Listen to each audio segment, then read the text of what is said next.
What's up, my home seller clients? In this video, I want to talk to you about dual agency. That means when one real estate agent represents both the buyer and the seller. What's the good, the bad, and the ugly, and what you don't know that will cost you a fortune, possibly, if you don't understand it.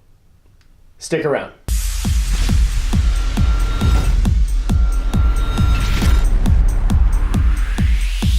So, dual agency. Well, let me back up a little bit. So the way we do our home selling process, or one of the methods that we use, which is our 1, 2, 3 sold method, where we sell a home in 3 days. On the market, we have massive amounts of people show up at the open houses, and we get them all to compete against each other. So any real buyer is probably going to have an agent they're working with. A real buyer, someone who's seen a lot of properties. They've been making offers on properties. Their loans in order. They walk into your house. It's the perfect home. They're going to fight against the other buyers. They're going to pay you maximum market value for it. They're going to be a great buyer. They're going to stick with the transaction. They're going to be awesome. And they will almost always have their own realtor. Because when they get to that point, they've already got a relationship with somebody. They had to get into a lot of houses, and the only way to access them is with a realtor who has access through their lockbox and all that coded stuff that we use.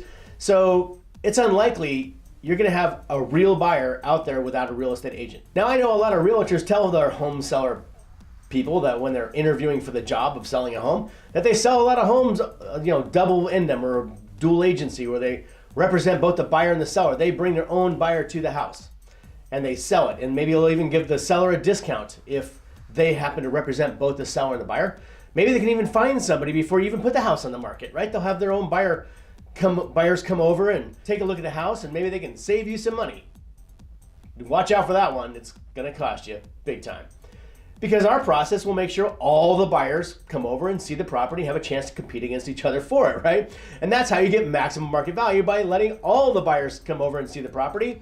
And so it's really rare that I'm gonna have somebody who doesn't have a realtor. And if a realtor is telling you they have always lots of buyers and they're selling the homes to their own buyers, they're probably not offering it out to everybody in the world, and you need everybody in the world who might be interested in a property like yours to have a chance to come over and see it and compete for it. So generally, if a realtor's telling you that they do a lot of, dual agency, which means they sell the house to their own buyers, that's a huge red flag. I would be very concerned about that, because real buyers, the best buyers, the ones who pay the most money and give you terms you want and are great to work with, typically have their own real estate agent. So something fishy about that, and happens all the time. So generally, when you have a realtor representing both seller and buyer, it's just going to cost you money, because you're not getting the best buyer at the highest price and all this kind of stuff.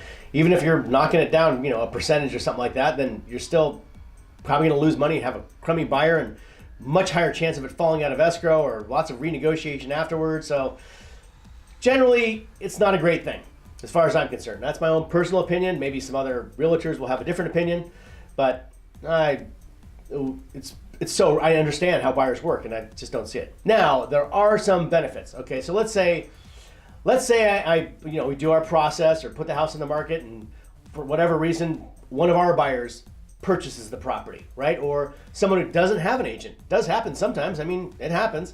It's rare, but it happens. And in that case, as long as all the buyers have had a chance to see the property, make an offer on it, and compete against each other, so and they know that there's other buyers, and they know they've gone as far as they possibly can. You see all their offers, and you see exactly what they're offering in terms of the price and the terms and the loan they have and the money down and all this kind of stuff. Then, and the chance to negotiate with them to get everything all signed off, then that's good. So you got a great buyer. You're still getting maximum market value, and a great buyer who's going to stay with that transaction all the way to the end. You won't fall out of escrow, most likely, and it should be great, right? Now, the benefit of that, if that actually happens that way, then all your information and all your correspondence is immediate, right? So normally, if I have my home seller client, that's you, right? And then we have a home buyer working with another realtor, and they have their own loan officer.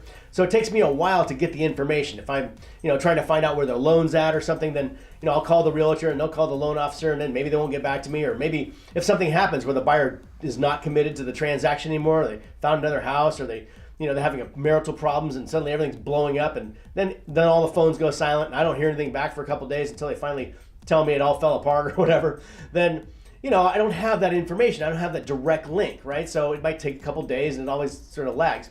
Now, if I'm working with you, the home seller, and the home buyer, you've got a direct link. I know what's going on all the time. So I'm right there up in that home buyer's business and with the loan officer and, you know, all that stuff. And I know what's going on in their marriage. If they got some issue, I'm going to know about it pretty quickly. And if it's going to fall apart, I'm going to know about it immediately. And we're going to put the house right back on the market, assuming you still want to sell it. And then we're going to be not losing any marketing time, really. I mean, a lot less for sure. So that's the benefit of having, and, you know, it's, you know, more work, of course, because we're dealing with two groups of people and coordinating them, but can be much, much smoother.